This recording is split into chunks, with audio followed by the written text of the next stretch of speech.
한 나그네가 드높은 광야를 걸어가고 있었다. 그때 갑자기 뒤에서 코끼리 한 마리가 그를 향해 미친듯이 달려드는 게 아닌가. 나그네는 정신없이 도망치다 보니 눈앞에 커다란 나무가 보여 나무 위로 황급히 올라갔다. 코끼리는 나무 주위를 맴돌며 그가 내려오기만을 기다리는 게 아닌가. 나무 위에 가만히 있자니 이대로 굶어 죽을 것 같아 탈출할 방법을 찾는데 나무에 얽혀있는 덩쿨이 나무 아래 길고 깊은 우물 속으로 쭉 뻗은 것이 보였다. 나그네는 위험을 무릅쓰고 덩쿨에 매달려 우물 속으로 들어갔다. 그런데 우물 안에는 이무기 3마리가 커다란 입을 벌린 채 다가오고 있고 덩쿨 벽 밑에는 톡사 4마리가 나를 보며 혀를 널름거리고 있는 게 아닌가. 우물 밖에는 미친 코끼리 1마리, 벽 밑에는 4마리 톡사, 우물 속에는 3마리 이무기가 나를 노리고 있는데 덩쿨을 잡은 팔에는 점점 힘이 빠지기 시작한다. 그런데 위를 보니 흰쥐와 검은 쥐가 교대로 덩쿨을 갉아먹고 있는 것이 아닌가. 이젠 죽는구나 생각하며 온몸에 힘이 빠지고 정신을 잃어갈 때쯤 갑자기 입속으로 달콤한 액체 한 방울이 떨어졌다. 위쪽을 살펴보니 덩쿨 사이에 쳐놓은 벌집에서 꿀이 똑똑 떨어지는 것이었다. 꿀은 모든 것을 잊게 만드는 달콤함이었다. 아니, 꿀 한 방울 받아먹는 재미에 두려움도 잊어버린 채 매달려 있었다. 이 이야기는 빈두설경이란 법문에 기록되어 있는 안수정 등이란 이야기입니다. 현재 우리의 인생 삶을 표현하는 우화라고 하지요. 인간의 인생, 죽음을 향한 몸이 덩쿨 세월의 생명줄에 의지하며 목숨을 부지하고 있지만 나무 근처에는 무서운 코끼리 무상의 살기가 목숨을 노리고 탐욕과 분노, 어리석음을 암시하는 삼독 3마리의 이무기가 되어 입을 벌리고 있고 지수와 풍의 4마리의 뱀은 죽은 뒤 몸의 기운을 회수해가기 위해 기다리고 있다.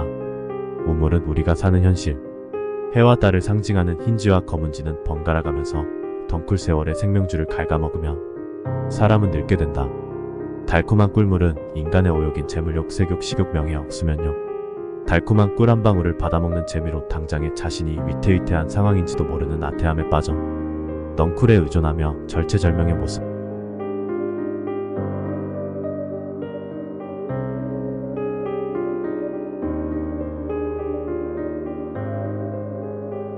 꿀은 우리의 삶의 미래에 대한 두려움과 불안을 잠시나마 잊기 위해 인간이 찾는 오욕돈, 섹스, 먹는 것, 남들보다 우월한 모습, 피곤하면 무조건 자고 싶은 욕구입니다. 생각대로 살지 않으면 사는 대로 생각하게 된다 라는 말을 들어보셨는지요? 우리의 현재 상황을 외면하고 싶고 회피하고 싶어 당장의 저 꿀물에 빠져 덩쿨에 매달려 있지만 말고 방법을 찾는 게 우리 인생이 아닐까 생각합니다. 어느 한 분이 말을 했었습니다. 세상은 기본적으로 불행하다. 그런데 덜 불행하기 위해 노력하는 게 인생이다. 이 이야기들은 좋게만 들리는 내용은 아닙니다.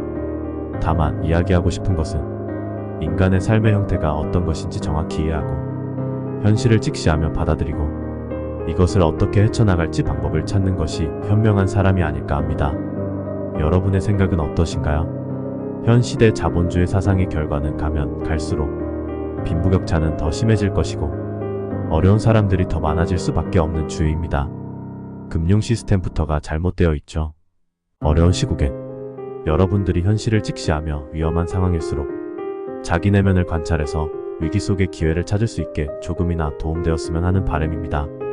자기 내면 깊이 연구하고 고민하다 보면 행복에 가까워질 것입니다. 이제는 주변 사람들보다 자신을 좀 더 챙길 수 있길 바라는 마음에서 만들었습니다. 항상 좋은 일들만 생기길 바라옵고 멀리서 응원합니다.